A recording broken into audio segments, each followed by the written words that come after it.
Today is Thursday, Parashat Chukat. At the end of the parasha of this week, there is a pasuk that requires explanation. The Torah tells us that Hashem tells Moshe, don't be afraid from him. Don't be afraid. Why would Hashem have to tell Moshe Rabbeinu, don't be afraid? The pasuk before tells us about Og, the king of Bashan. Og was the king of Bashan, went out to wage war against the Jewish people. And then Hashem tells Moshe, don't be afraid from him. Why wouldn't Moshe be afraid of him?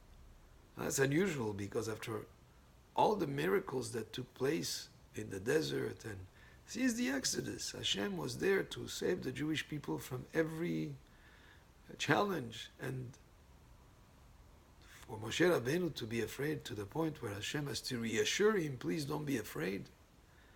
Rashi explains that Og Melech HaBashan was the person who came to tell Abraham Avinu about Lot being taken as a prisoner, and he was the one that brought the news to Abraham, which was to his merit. Abraham went then and was able to rescue Lot.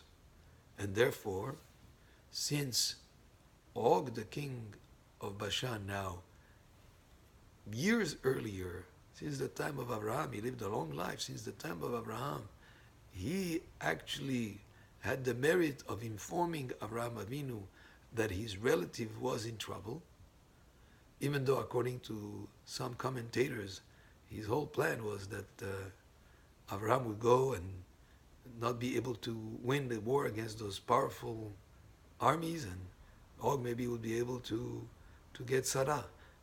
There's a midrash like that. But regardless, the fact that Og was the one who got Abraham the information so that he would be able to save his relative Lot was a merit that Moshe Rabbeinu was concerned that that merit that happened years earlier would stand to protect Og in his war against the Jewish people.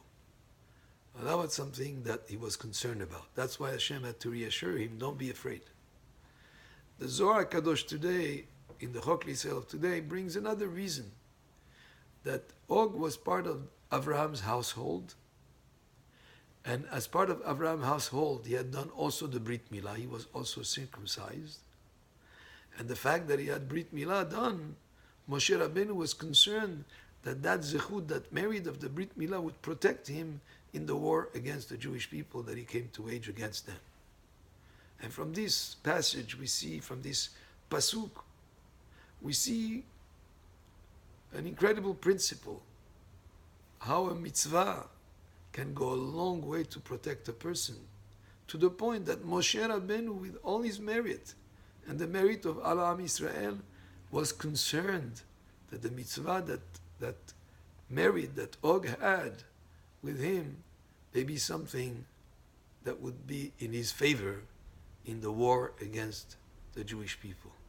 And from this we learn the importance of every mitzvah we do, never to underestimate the value of a mitzvah and the merit of every mitzvah that a person does, that not only at the moment that he does that merit stands for him, but also can last a very long time, many, many years later. That mitzvah can come to serve, to protect you, to bring you success. In this case, Moshe Rabbeinu was concerned about that merit that Og had, to the point that Hashem had to tell him, don't be afraid. You will be able to win against Og. Baruch Adonai le'olam, amen ve'amen.